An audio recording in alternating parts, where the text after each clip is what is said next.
What's up, everybody? Welcome back. We're in 21 days of prayer and fasting, and I'm here again to talk to you about that first part of the equation, prayer. You know, prayer is conversational, and prayer can be as constructed as a list of items.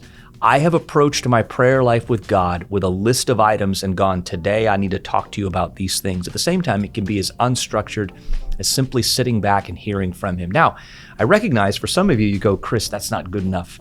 I need a little bit of structure to help me get started. If that's the case, I'm actually going to open my Bible and I'm going to read to you from Matthew chapter 6, but I'm going to borrow from Luke's version of this as well. I'm going to put the two of them together because I think it's the power of what the Gospels do and kind of showing you the story of what Jesus is teaching. But in Matthew chapter 6, the Lord teaches His disciples how to pray.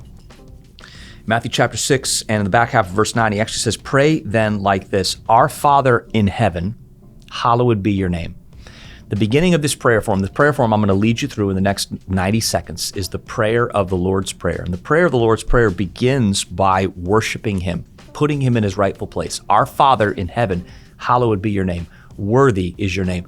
I like to start prayer, when I use this form of prayer, I like to start by declaring that His name is worthy, that He's good, that He's on the throne. I like to worship Him into His rightful place. If you go, I don't even understand what you're talking about there, go on our YouTube channel, listen to week 2 of our worship series. I talk all about that. Actually, I think it's maybe week 3. It doesn't matter. You can check that out there. The second part is, your kingdom come, your will be done. Said a different way, come your kingdom, be done your will in my life, in my circumstance. If you're up against a tricky circumstance, pray, Lord, come your kingdom, be done your will in the midst of this circumstance. And just keep praying it. Pray it over and over and over again.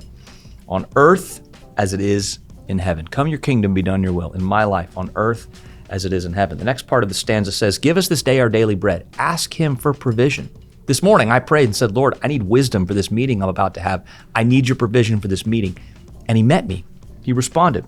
And forgive us our debts as we also have forgiven our debtors. Forgiveness is a huge thing for the body of Christ. Asking for forgiveness, at the same time freely giving forgiveness. And lead us not into temptation, but deliver us from evil. I purpose to tell Him at the beginning of every day that wherever He leads, I will follow. I purpose to surrender my life through this prayer form. And then I finish off, because it doesn't say this in Matthew, but in Luke's version of the Lord's Prayer, it finishes back where it starts. For yours is the kingdom and the power and the glory forever. I like to finish where I began, with worship. Prayer and fasting is a powerful way to begin the year by saying, Jesus, you're first, and I set this drive of mine aside and replace it with connection with you.